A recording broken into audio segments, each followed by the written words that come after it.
And no, this is not unbox therapy. Although I'm going to try to do what he does in an attempt to try to make a point. I don't know why I'm doing the whole William Shatner head thing, but who knows. Anyway, a lot of people want to criticize the prosperity movement, and some of it's legit. First and foremost, as a minister, I believe that one of the things that I have to do is to lead by example. In the book of Ecclesiastes, it says that gathering wealth is meaningless because you can't take it with you. So, why are we going to talk about a phone? Keep watching. I'll explain. One, I also, as a side note, I like the YouTube channel Unbox Therapy. If you've never watched it before, go to his channel, subscribe to it. He's amazing. I think he's really cool. Anyway, this is my new phone, and we're going to pretend like I unboxed it. I was thinking about doing this when I was at the store, and the guy's like, "Oh, I'll set it up for you." And he started peeling the plastic off and stuff, and I'm like trying to be all okay and calm and relaxed, and inside I'm going, "Oh, what are you doing?" So we're going to pretend that I'm unboxing this for the first time, and I'm doing it to try to make a point. So this is the phone box. As you can see, it is a LG Stylo 4. This is LG's answer to the Samsung Galaxy Note 9. Now, here's the catch. The Samsung Galaxy Note 9 is over $900. This phone was roughly $200. So, take the box off. After I watched that one dude do it so many times, you can see he's like, ooh, and then you're like, no, it's just the wonderful little cloth they give you to wipe it off, which it's pretty cool. It does work well. And then the phone itself, and then of course you see the phone, and of course you see the instructions. Because I'm a guy, I didn't even bother to read them. And of course the cool powered, so it's got speed charging. It doesn't have you can't just set it on one of those little pad things to do it, but it does have USB-C, as you can see. Obviously this is not how it came in the package, but I love it.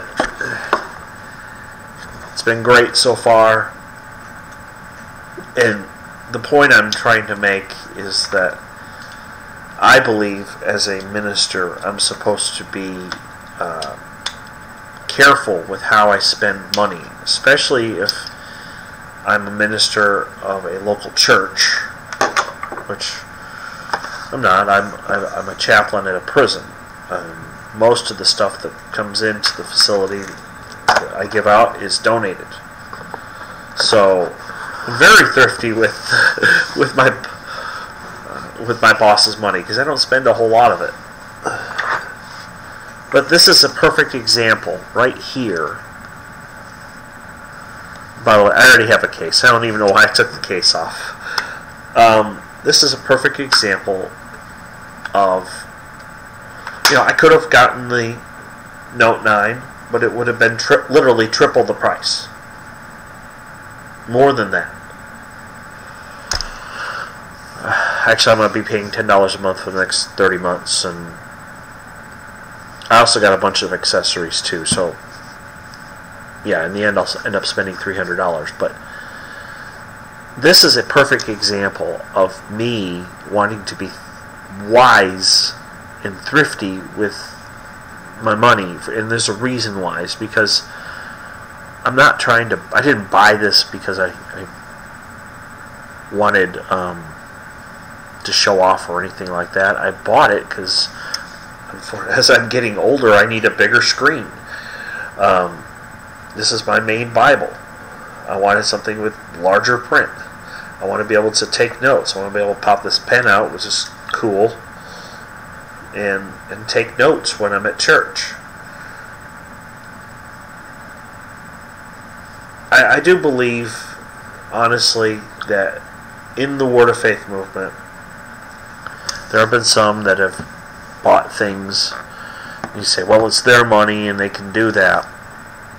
But it goes back to that concept I said earlier. I lead by example. I didn't get the most expensive thing you could buy. I got something that's useful, that will serve a purpose, that will help me accomplish my ministry. And believe me, I've been on Twitter a lot the last couple days. Because I want to be a voice for good.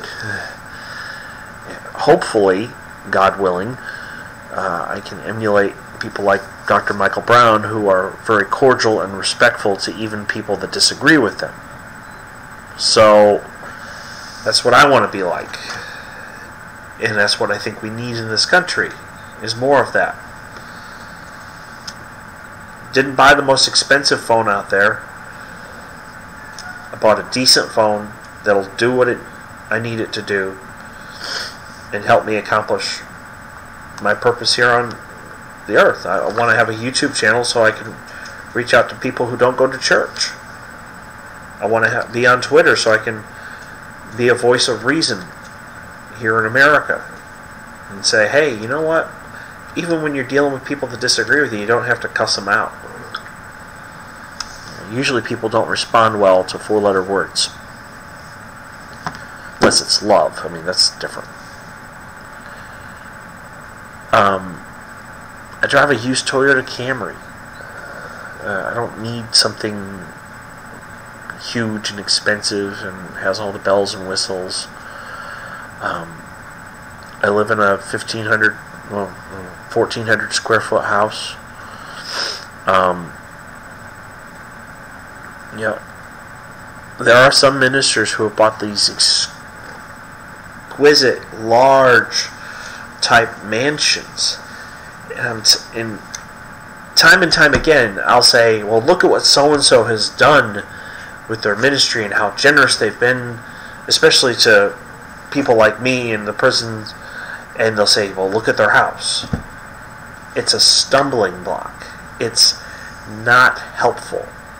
And I want certain leaders within the Word of Faith movement, if they ever watched my videos, that'd be amazing. But I want certain people to hear my heart when I say this.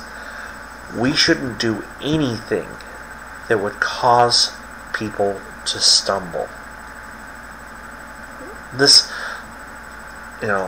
from, I don't even know who needs a 17,000 square foot house. Unless you got like 10 children living with you.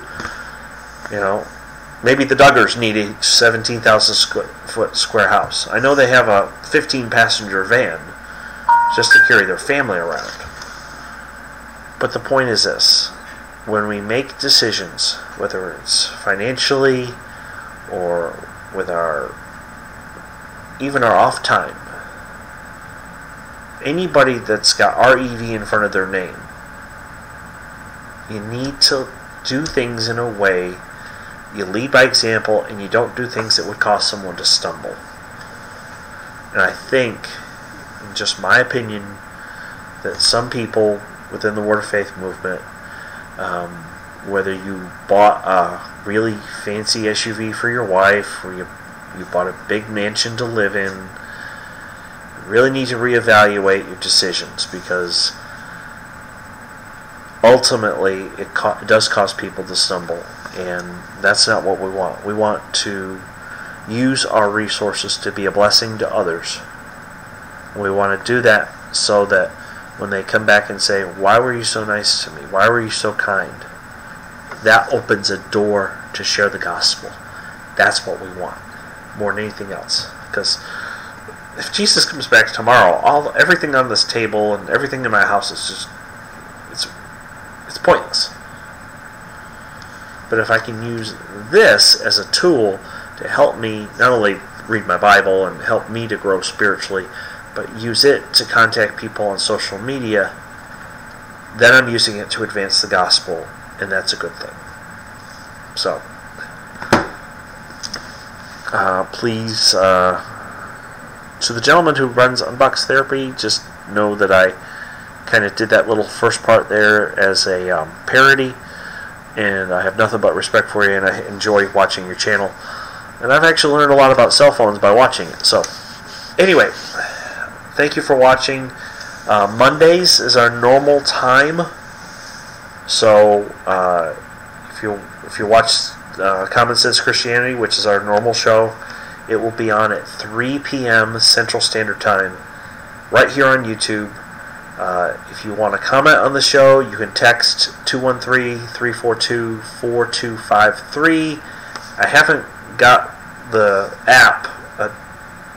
It's still on the old phone. I've got to install it on the new one. So, God willing, it'll be on the new phone on Monday, and we'll have a great show. So, until then, have a great weekend, and I love you all, and take care, and God bless.